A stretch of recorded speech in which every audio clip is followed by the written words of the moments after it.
అందరికీ నమస్కారం. Welcome back to iDream media. నేను మీ ఝాన్సీ. జనరల్గానే చెప్తూ ఉంటారు నడక ఆరోగ్యానికి మంచిది అని. ఉదయం లేదా సాయంత్రం నడిస్తే చాలా మంచిది, మంచి హెల్త్ బెనిఫిట్స్ వస్తాయని చెప్పి. మరి తిన్న తర్వాత మధ్యాహ్నం కానీ మరీ ముఖ్యంగా నైట్ టైము తిన్న తర్వాత నడక మంచిదేనా? ఈ విషయం గురించి తెలుసుకుందాం. ప్రస్తుతం మనం senior neuro surgeon doctor Ranganatham గారితో ఉన్నాము. నమస్తే సార్. నమస్తే. ఎలా ఉన్నారు సార్?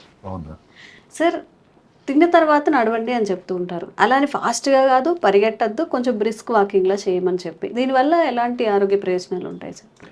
ఇది రాత్రి భోజనం తర్వాత వాకింగ్ అన్నది ఈ మధ్య కాలంలో ఒక ఇంటర్నెట్లో అంతర్జాలంలో ట్రెండింగ్ అయిపోయింది. దాని పేరు ఫట్ వాక్. ఫట్ వాక్. ఓకే. ఫట్ వాక్ అంటే ఏమిటంటే ఇప్పుడు మాటకు నడుస్తున్నప్పుడు మనం భోజనం చేసా నడుస్తున్నప్పుడు నోటి నుంచి కానీ కింద నుంచి కానీ ఏదైతే గ్యాస్ పోతుందో దాన్ని ఫట్ అంటారు. అలాంటి వాక్ అని. సరే, అలా రావడం కోసం వాక్ చేస్తున్నారా? అంటే అది రావడం వల్ల దాని ఉపయోగం ఉందని వీళ్ళు చెప్తున్నారు. అంటే భోజనం చేశారు రాత్రి. అదే ఇది ఎంతవరకు అంటే ఈ పెద్ద సోషల్ మీడియా వచ్చిన తర్వాత ఏమిటంటే జనాలకు అవగాహన ఎక్కువైందండి ఆరోగ్యం గురించి. అలాగే డైట్ కానీ తర్వాత వ్యాయామం గురించి కానీ చాలా చాలా అవగాహన పెరిగింది. కొన్నాళ్ళ క్రితం భారతదేశంలో ఆరోగ్య ప్రమాణాలు పెరగడానికి కారణం ఏదని చెప్తున్నప్పుడు సరే యాంటీబయాటిక్స్ వచ్చాయి, వ్యాక్సిన్స్ వచ్చాయి, సరే శుభ్రమైనటువంటి వాటర్ వచ్చింది, నీరు వచ్చింది. అన్నిటికంటే ప్రజలలో ఆరోగ్యం మీద భోజనం మీద అవగాహన పెరిగింది. దీనికి ఈ సోషల్ మీడియా పాత్ర ఎంతైనా మెచ్చుకోవాల్సింది. అంటే సోషల్ మీడియా వల్ల కొన్ని ఇబ్బందులు ఉన్నాయి, అవన్నీ పక్కన పెట్టాం. అది సోషల్ మీడియాని ఎవరు ఎలా వినియోగించుకుంటారు అన్నదాన్ని వారి మీద ఆధారపడి. సో ఇది ఈ సోషల్ మీడియాలో ఏమిటంటే ప్రజలకు ఉపయోగకరమైన ఎన్నో విషయాలు వస్తున్నాయి. ఇప్పుడు ఫోటో వాకే అనుకోండి, ఇప్పుడు నిజానికి అది ట్రెండింగ్ అవుతుంది అంతే. ఇక్కడ టిక్ టాక్లో ఒక చిన్న వీడియో వచ్చింది. ఎవరు కెనడా నుంచి ఒక కుక్ బుక్ రచయిత్రి మెర్లిన్ స్మిత్ అని ఒక లేడీ ఇది టిక్ టాక్ లో పెట్టడం, దానికి ఆమె పేరు ఫట్ వాక్ అని పెట్టడం. అసలు ప్రజల్లో అది పెద్ద ట్రెండింగ్ అయిపోయింది. ఎంతమందో ఆమె చెప్పిన తర్వాత, ఏది ఆమె డాక్టర్ ఏం కాదు, వైద్యులు వాళ్ళందరూ కూడా నిజం, ఇది చాలా కరెక్ట్ అయిన మాట, దీనివల్ల ఉపయోగం ఉంది అని. అరే అయితే మీరు అడగొచ్చు ఏమిటి ఫట్ వాక్ ఏమిటి అని. భోజనం చేశారు రాత్రి, భోజనం చేశారు ఆ రోజు ఏదో సుష్టుగా ఏదో కొన్ని మంచి కర్రీస్ ఉన్నాయి, ఏవో తీసుకున్నారు, కడుపు నిండా తినేశారు. వెంటనే మనం ఏదో కూర్చోవడమో లేకపోతే కానీ పడుకుండేటట్టు అయితే ఏదైతే ఇప్పుడు ఎక్కువ ఫైబర్ కానీ కార్బోహైడ్రేట్ కానీ ఉండే పదార్థాలు ఉండేసరికి దానివల్ల కొంత వాయువు లాంటి తయారవుతుంది, గాలి లాంటిది. అది బయటకు పోయే మార్గం లేదుగా. ఈ ఫట్ వాక్ చేస్తే అంటే ఆ తర్వాత నడక చేస్తే ఈ గాలి అన్నది నోటి నుంచి కానీ కింద నుంచి కానీ వెళ్ళిపోవడం వల్ల పేగులలో కదలిక బాగా అవుతుంది. మామూలుగానే చిన్న ప్రేగులు పెద్ద ప్రేగులు కదలిక బాగానే ఉంటుంది. మనం మనిషి నడిస్తే పేగులు కదలిక కూడా ఇంకా ఎక్కువ పెరుగుతుంది, దానివల్ల జీర్ణం బాగా అవుతుంది. అది ఒక పార్ట్.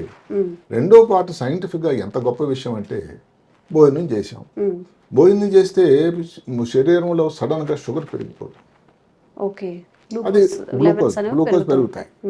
ఇప్పుడు అది మనం వాకింగ్ చేసామనుకోండి, ఈ గ్లూకోజ్ అనేది నెమ్మది నెమ్మదిగా తీవ్రత అంతా ఉండకుండా నెమ్మది పెరగడానికి, అది పెరిగినది వచ్చిన కంట్రోల్ అవ్వడానికి ఆస్కారం ఉంటుంది.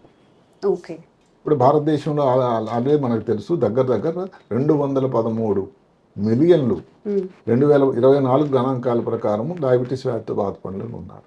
అంటే భారతదేశం జనాభాలోనే 11%. షుగర్ క్యాపిటల్ అయిపోతుందేమో సార్, ఆల్రెడీ అయిపోయింది. జనాభా ప్రకారం చైనా కంటే మనం ఇప్పుడు అధిగమించాం కాబట్టి ఇదంతా ఎక్కువ అయ్యే అవకాశం ఉంది.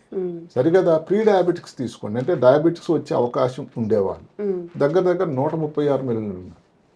వీరిలో కానీ ఈ జాగ్రత్తలు, ఈ వాకింగ్లు, ఎక్సర్సైజ్లు, వ్యాయామం ఇవన్నీ కానీ చేయకపోతే వాళ్ళకి కనీసం సగం మంది 50% మంది డయాబెటిక్ అయిపోయే అవకాశం ఉంది. ఒక జలుబు దగ్గర అయితే రొటీన్ గా అవుతుందో షుగర్ ఉందా అంటే ఉంది కదా షుగర్ అనేసి. అంటే కారణాలు రకరకాలు, తీసుకునే భోజనం కానీ లేకపోతే స్ట్రెస్ వల్ల కానీ చేసేటువంటి పని కానీ వాడి రాత్రి నిద్ర కానీ ఏ కారణం వల్ల కానీ సంఖ్య అయితే మాత్రం పెరుగుతూ. ఇప్పుడు ఈ వాకింగ్ చేయడం వల్ల ఈ షుగర్ తాలూకు ప్రమాణం బాగా తగ్గిపోతుంది. దానితో ఇలాగ షుగర్ ఉన్న వాళ్ళకి షుగర్ కంట్రోల్ అన్నది ఈజీ అవుతుంది, ఇన్సులిన్ తయారీ బాగుంటుంది, ఇన్సులిన్ రెసిస్టెన్స్ అనేది ఏదైతే కొంతమంది ఇన్సులిన్ ఇచ్చినా కానీ పనిచేయని పరిస్థితి ఉంది, అది చాలా ప్రమాదం పరిస్థితి. బెటర్ అవుతుంది. ఇన్ని ఉపయోగాలు ఉన్నాయి. షుగర్ లేని వాళ్ళలో ఈ వాకింగ్ చేయడం వల్ల వచ్చేటువంటి ప్రమాదం కూడా తగ్గుతుంది. దీన్ని మీరు అడగొచ్చు, మరి అంటారు ఎప్పుడు వాకింగ్ ఎలాంటిది చేయాలి, ఎప్పుడు చేయాలి? మొదటి గంటలోనే. ఇది చాలా ముఖ్యం. భోజనం చేసిన తర్వాత గంట లోపలే. అసలు ఇమీడియట్ గా చేయగలిగితే ఇంకా మంచిది. ఎందుకంటే చేస్తారు, పర్వాలేదు, నెమ్మదిగా చేయొచ్చు. ఇప్పుడు ఎందుకంటే మరి అంత గంట తర్వాత చేస్తే ఏమవుతుంది, కొంచెం నెమ్మదిగా కొంచెంసేపు టీవీ చూసి పిచ్చాపాటి మాట్లాడుకొని వెళ్తే, ఇక్కడ చాలా ముఖ్యమైన మాట వచ్చింది. భోజనం చేసిన తర్వాత షుగర్ కొంచెం పెరుగుతుంది, తర్వాత నెమ్మదిగా పొట్ట నుంచి చిన్న పేరులోకి వెళ్ళిపోతుంది. ఆ తర్వాత అది జీర్ణమై పూర్తిగా రక్తంలో ప్రవేశించేస్తుంది. రక్తంలో ఒకసారి షుగర్ ప్రవేశించింది అంటే మీరు ఎంత వాకింగ్ చేయండి దాన్ని తగ్గడానికి ఆస్కారం లేదు. అంటే ఇంకా అది హైపర్గ్లైసిమియా అంటారు. షుగర్ తాలూకా ప్రమాణాలు రక్తంలో ఆ టైంలో పెరిగాయి. అందువల్ల ఎప్పుడన్నా కానీ పర్టికులర్గా 45 సంవత్సరాలు పెద్ద వయసు ఉన్నవాళ్ళు, లేకపోతే ఎవరైనా భారీకాయ ఉన్నవాళ్ళు, ఇంటిలో ఎవరైనా కానీ ఒక తల్లిదండ్రులకు కానీ ఎవరైనా తోడి చెల్లెలు అన్నదమ్ములకు కానీ ఎవరికైనా షుగర్ ఉండేవాళ్ళు, వీళ్ళందరికీ ఏంటంటే షుగర్ వ్యాధి వచ్చే అవకాశం ఒకటి ఉంది.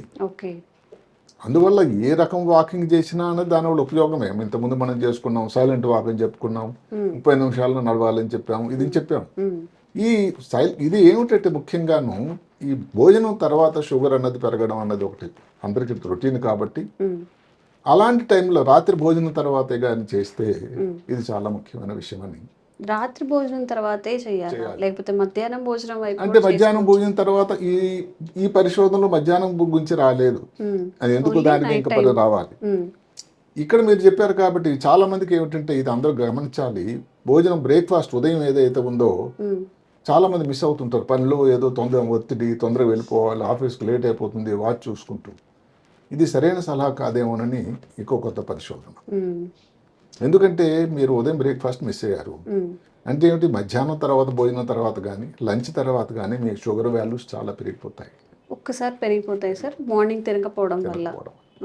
అదే కాకుండా ఇప్పుడు ఉదయం మీరు చేయకపోవడం వల్ల ఊరుకుంటుందా శరీరం, దానికి అడ్జస్ట్మెంట్ చేయాలి కదా, అంటే షుగర్ తగ్గుతుంది. షుగర్ తగ్గితే దాని నుంచి ఎక్కడి నుంచి వస్తుంది, ఏవైతే షుగర్ తాలూకా నిల్వలు ఉన్నాయి శరీరంలో, ఈ కండరాల్లోన ఉండే ఫ్యాట్స్ డిపోజిషన్స్ అంటాం, అక్కడ నుంచి షుగర్ వచ్చేస్తుంది. అంటే మళ్ళీ షుగర్ పెరిగిపోయింది, దానికి ఇన్సులిన్ తయారవుతుంది, మళ్ళీ షుగర్ తగ్గుతుంది. అంటే ఏమిటి, మీ శరీరం ఈ షుగర్ తాలూకా ఆటుపోట్లకి లోన్ అయిపోతుంది, షుగర్ ఫ్లక్చుయేషన్స్ అయిపోతున్నాయి. ఏదైతే మీరు బ్రేక్ఫాస్ట్ మిస్ అవ్వడం దానివల్ల కూడా ఈ ఇన్సులిన్ తాలూకా తయారీకి, ఇన్సులిన్ తాలూకా పనితనానికి ఇబ్బంది అవుతుంది. కాబట్టి బ్రేక్ఫాస్ట్ అన్నది చాలా ముఖ్యమైన రైట్. రాయల్గా కింగ్స్ లాగా ఏదో టేక్ బ్రేక్ఫాస్ట్ ఏదో లైక్ ఎ కింగ్ అని ఉంది. బ్రేక్ఫాస్ట్ మాత్రం సుష్టుగా తీసుకోండి, ఏం కావాలో అన్ని పెట్టేసుకొని చక్కగా తినేయండి. రాత్రి భోజనం కానీ మధ్యాహ్నం భోజనం మీ అనుకూలం బట్టి కొంచెం అటు ఇటు అయినా కానీ పర్వాలేదు. ఈ వాకింగ్ కానీ మీరు చేసినట్టయితే ఆ టైంలో పర్టికులర్గా కనీసం ఇంకొక ముఖ్యమైన మాట ఏమిటంటే గంటలు కూడా అరగంటలు కూడా చేయలేకపోయినా 5 నిమిషాలు మీరు చేయగలిగిన, అట్లీస్ట్ 5 నిమిషాలు రాత్రి 5 నిమిషాలు అంటే 5 నిమిషాలే. ఏదో మీ శ్రీమాతి గారితో ఏదో పిచ్చాపాటి మాట్లాడుకుంటూ అటు ఇటు తిరిగితే ఏదైతే వాయువు పోవడం, దాని తాలూకా చెప్పుకున్నటువంటి ప్రేగులకి కదలకు పెరగడం, షుగర్ తాలూకా ప్రమాణాలు రక్తం లోపలికి ఎంటర్ అవ్వకుండా ఏదైతే జీర్ణం లోపలే దానిని తగ్గించేదానికి అవకాశం కలగడం, ఇవన్నీ జరగడం వల్ల ఈ షుగర్ కంట్రోల్, షుగర్ నిరోధించేటువంటి అవకాశాలు చాలా హెచ్చుగా ఉన్నాయని, ఈ చిన్న ఒక పరిశోధన వల్ల ప్రపంచంలో ఎంత మార్పు వస్తుందో అని అందరూ చాలా ఉత్సాహంతో ఎదురు చూస్తూ ఉన్నారు. వాకింగ్ అనేది ఎప్పటి నుంచో నిరంతర ప్రక్రియ చేస్తూనే ఉన్నారు. దాని బెనిఫిట్స్ ఇప్పుడు ఎలా ఉంటాయి, ఇప్పుడు పర్టికులర్ రాత్రి భోజనం తర్వాత అని దానికి ప్రమాణాలతో, దానికి ప్రూఫ్తో, ఈ కారణాల వల్ల చేస్తే బెటర్ అని చెప్పడం వల్ల ఇది ప్రజల్లో చాలా హత్తుకుపోయింది. ఏ సమయంలో మ్యాలిన్ స్మిత్ గారు దాని పేరును పెట్టి దాన్ని విడుదల చేశారో గానీ ఇదంతా ఫర్ట్ వాక్, అది పెద్ద ట్రెండింగ్ అయిపోయింది. మనకి ఏదైనా గమ్మత్తుగా చెప్పాలి, నార్మల్గా వాక్ చేయమంటే చేయరు, ఫర్ట్ వాక్ అంటే ఏంటి, ఇప్పుడు ఫర్టింగ్ అవుతుందా మనం వాక్ చేస్తే అన్నట్టుగా కూడా ట్రై చేస్తారు. దానికి ఇంకా కొంచెం ముదుగా చెప్తే రఫ్గాను, ఇప్పుడు ఎక్కడో బస్సులో నిలుస్తున్నారు, మెట్రోలో ఉన్నారు, మధ్య దీంట్లో ఎక్కడైనా ఉన్నారు, అప్పుడు వాయువు దానంతరం వెళ్ళిపోతుంది, దాని గురించి పెద్ద విచారపడకండి అని చెప్తూ ఉన్నారు. అదొక న్యాచురల్, ప్రతి వ్యక్తికి అది పెద్ద అనుకోవడానికి ఏం లేదు. అది అయితే రాత్రి సమయంలో చేసేటట్టయితే కదలిక అయి తెల్లవారి సరిగ్గా జీర్ణం అనేది సరిగ్గా జరిగి, ఇంకొకటి ఏమిటి, వృద్ధాప్యంలో వచ్చేటువంటి ఇబ్బందులు రాకుండా దూరం అవుతాయి. లాంగివిటీ పెరుగుతూ ఉంటుంది, ఆరోగ్యంగా ఉంటారు మీరు. ఏదైతే one apple keep the doctors అవేలాగా ఈ చిన్నది చేసినట్టయితే మీరు డాక్టర్ సందర్శించాల్సిన సన్నివేశాలు, అవకాశాలు, పర్సంటేజ్లు చాలా తగ్గిపోతాయట. ఓకే, అంటే ఇన్ని ఉపయోగాలు ఉండేటువంటి ఒక చిన్న పని అది కొన్ని నిమిషాలు చేసిన మీరు ఒకవేళ కానీ 20 నిమిషాలు అరగంట కానీ చేయగలిగితే ఇంకా ఎక్కువ చాలా చాలా ఉపయోగం ఉంటుందని ఇది చెప్తూ ఉంది. ఇంకా దాని గురించి వివరాలు చాలా వరకు రావాలి. కానీ వచ్చిన ప్రస్తుతం ఉన్న దగ్గర ఉన్నటువంటి పూర్తిగా ఇంటర్నెట్ ప్రతి పేపర్లో, ప్రతి మీడియా దీంట్లో కూడా ఇది పెద్ద గగ్గోలు పెడుతూ అంతర్జాలం అంతా ఫట్ వాక్మయం అయిపోయింది. ఓకే, సో డాక్టర్ గారు చెప్పినట్టు అట్లీస్ట్ ఒక 5 నిమిషాలు కేటాయించినా కానీ చిన్న ప్రేమలో కదలిక ఎక్కువగా ఉంటుందంటే దానివల్ల మనకి చాలా హెల్త్ బెనిఫిట్స్ ఉంటాయంట. మన ఆరోగ్యం కోసం మనం 5 నిమిషాలు కూడా కేటాయించుకోలేము అంటే అప్ టు యూ. మీ ఆరోగ్యాన్ని మీద మీకు ఎంత శ్రద్ధ ఉందో అది మీరే ఆలోచించుకోవాలి. సో ఇలా వాక్ చేయండి. ఎలా అనిపించింది మీకు? ఎలా వాకింగ్ చేసిన తర్వాత ఎలాంటి రిజల్ట్స్ ఉన్నాయో కామెంట్స్ రూపంలో తెలియజేయండి. ఇంకోటి ఏమిటంటే ఈ వాకింగ్ ఏమిటంటే ఖర్చు లేనిది, ఏ సమయంలోనైనా చేయొచ్చు, అవును, చాలా ఈజీగా డబ్బులేం చేయొచ్చు. ఖర్చు పెట్టాలి. రాత్రి వాకింగ్ అనేది ఇంకేమిటంటే ఉదయం అంటే నాకు టైం ఉండదండి, ఆఫీస్కి వెళ్ళిపోవాలంటాం. మధ్యాహ్నం అయితే ఆఫీస్లో చాలా మీటింగ్లు ఉన్నాయి, వర్క్ చేయలేమా, పని అక్కడ వాకింగ్ టైం లేదంటాం. ఇప్పుడు రాత్రి భోజనం ఇంటి దగ్గర ఉండే సమయంలో కూడా చేయడానికి కష్టం లేదు కదండి. ఈ విధంగా కూడా రాత్రి ఏదైతే భోజనం తర్వాత అది కూడా మీరు వచ్చి రిలాక్స్ అయ్యి భోజనం చేసిన తర్వాతే చేయండి. అది చేసినట్టయితే ఇన్ని ఉపయోగాలు ఉన్నాయి. అంటే మీకు ఇది ఒక పెద్ద గొప్ప అప్రసాదంగా వచ్చినటువంటి అదృష్టం ఇది. అవును, సో దీన్ని వినియోగించుకోండి. అందరు కూడా దీనివల్ల ఉపయోగం ఉంటుంది. కలిసి మీరు ఇంటి అందరూ కూడా కలిసి చేయొచ్చు. దీనివల్ల ఏం ఖర్చు లేనిది, జిమ్కి వెళ్ళక్కర్లేదు. చాలా ఈజీగా, చాలా ఫ్రీగా ఉండొచ్చు. చాలా ఆరోగ్యంగా కూడా ఉండడానికి దోహదకారం. అదే కాకుండా ఇది 24 గంటల్లో కానీ షుగర్ తాలూకా ఏది రాత్రి వాకింగ్ చేయడం వల్ల నియంత్రణ అనేది చాలా బాగుంటుంది. ఇది ఎంతోమంది ఎండోక్రైనాలజిస్ట్ దాన్ని చెప్పారు. క్యాన్సర్ స్పెషలిస్ట్ ఇంకేం చెప్తున్నారంటే రకరకాల క్యాన్సర్ల నుంచి కూడా ఈ చేయడం వల్ల, ఇవన్నీ రకరకాల కారణాల వల్ల క్యాన్సర్ తాలూకా ప్రమాదం కూడా చాలా తక్కువైపోతుంది. క్యాన్సర్ వచ్చే ఛాన్సెస్ కూడా తగ్గుతాయి సార్. వృద్ధాప్యంలో ఉండేటువంటి ఇబ్బందులు తక్కువ అవడం, ఆరోగ్యంగా ఉండడం, టైప్ 2 డయాబెటీస్ రాకుండా ఉండడం, క్యాన్సర్ నియంత్రణ కూడా, లాంగివిటీ ఏదైతే ఎక్కువ సంవత్సరాలు హాయిగా జీవించడానికి, ఇన్నిటికీ ఉపయోగకరమైనటువంటి ఈ 2 అడుగులు అటు ఇటు వేస్తే భోజనం తర్వాత అసలు ఎంతో మారిపోతుంది అని. అంటే ఎంతమంది మనం తప్పులు చెప్పడానికి అవకాశం లేదు. అంతేకాకుండా సైన్స్ ప్రకారం ప్రామాణికాలు వాళ్ళ దగ్గర చెప్తున్నారు కాబట్టి అందరూ తప్పకుండా ఈవేళ నుంచే పాటించండి. ఇది మీ అందరికి ఉపయోగకరం. Thank you sir. నమస్తే. Sir, one life lesson what medicine has taught you. Whatever you can do without expecting. But I really believe మన పాజిటివ్ యాటిట్యూడ్ ఉంటేనే మనం ఏదైనా సాధించగలం. గట్ని మనం కరెక్ట్ గా డీల్ చేసినట్లయితే అది మనకి పాజిటివ్ హార్మోన్స్ ని రిలీజ్ చేస్తుంది. షుగర్ వచ్చిన వాళ్ళ పరిస్థితి ఏంటి? పొట్ట దగ్గర పెరిగితే దాన్ని ఆండ్రాయిడ్ అంటారు. ఆండ్రాయిడ్ ఫోన్ కదా. అసలు థాట్స్ ఎందుకు వస్తాయి? బ్రెయిన్ డెడ్ అంటే దానికి ప్రపంచం అంతా కూడా కొన్ని నిర్దిష్టమైనటువంటి లక్షణాలు ఉన్నాయి. మానసికంగా ధైర్యంగా ఉంటే క్యాన్సర్ జయించవచ్చు. You are a doctor for a cause sir, అంతే. వాళ్ళకి వచ్చిన ఆదాయం కాకుండా ఫ్రీ సర్వీస్ ఎంతమందికో చేస్తుంది.